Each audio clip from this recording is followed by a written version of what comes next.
Studio Laika back on track. Yeah!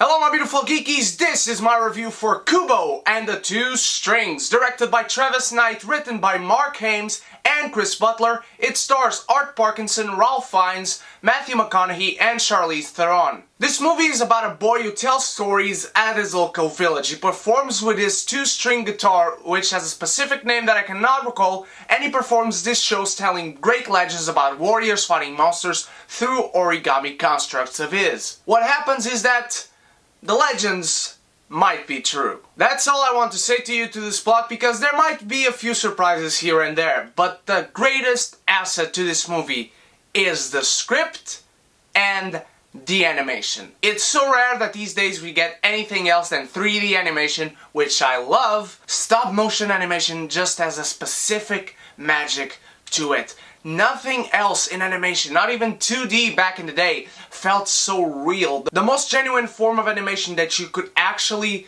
kind of see real people in the characters, and it works in this movie flawlessly. I've been a supporter of Studio Laika for years. I love Coraline, and unfortunately Paranormal was a passable movie, and I do hate the Boxtrolls. But Kubo and the Two Strings stands on its own. It's one of the most beautiful, most unique, and one of the best animated movies of the year, if not the best. I still have to think about that. You guys know I love world building, and Kubo has fantastic world building and mythology. I'm also a big fan of mythology, and this movie creates its own, and it does really work for the story, for the themes, for every single aspect that is in this movie, every single detail, and it works. The characters are great. Kubo is such a likable main character. You're supporting him from beginning to end. Monkey is a great character as well. She's a badass, nonsense,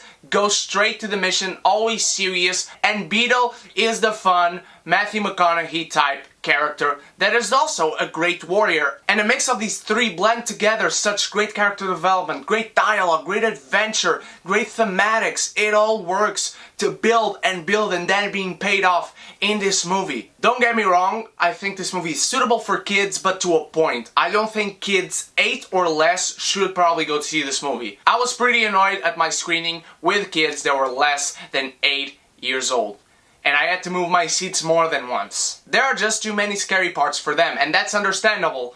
But parents, just so you know, if any parent is watching this, just don't bring kids younger than 8 years old to a screening of this movie. Just the themes and elements that it debates are so adult, and they are so well handled in this movie, and in a very unique way. Again, everything builds in its own mythology and world building to be paid off, and the characters as well. It is just so well done. And I'm really happy that this is one more of the animated movies this year that really handles adult themes in a very good way. Going to the things that I did not so much like about this movie, it's very hard to say, because there's one aspect or other that I didn't quite like, but that's because it didn't go where I wanted it to or felt like it needed to go to. But in the movie and the thematics and the way it was leading into, it does work, and it is the perfect way to do it. I didn't like it at first, but there's no other way they could have possibly done it better. The villain is not bad at all. He's not a bad character, he's not a bad villain.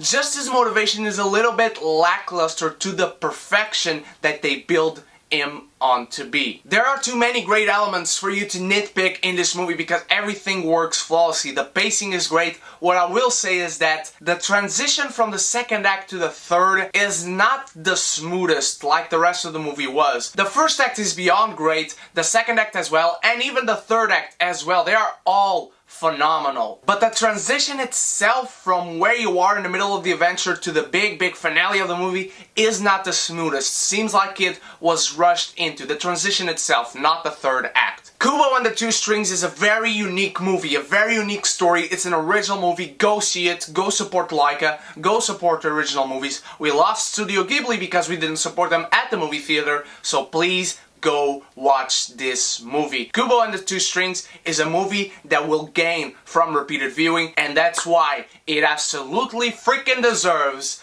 a kneel before me. What did you think of Kubo and the Two Strings, my beautiful geekies? Are you a fan of Laika Studios? What is your favorite movie from the studio? Let me know all that in the comments below. And of course, the Q&A is now on. Hashtag Max7Q&A, and leave me any questions you want about anything. Get personal, get freaky, get weird, get magical. Anything in the comments below. Don't forget. And also stalk me on the internet through my vlog channel, my Facebook, my Instagram. All those links in the description. And if you are new to this channel and enjoy Laika Animation Studios or any animated movie at all and want to be geeky, come and join us by clicking subscribe and join the beautiful geeky community where we can be geeky united. I have a very special video for you guys tomorrow, and I can't wait to bring you that, and I hope to see you all there. Thank you so much once again for watching. I love you all, beautiful geekies. Stay beautiful. Cheers!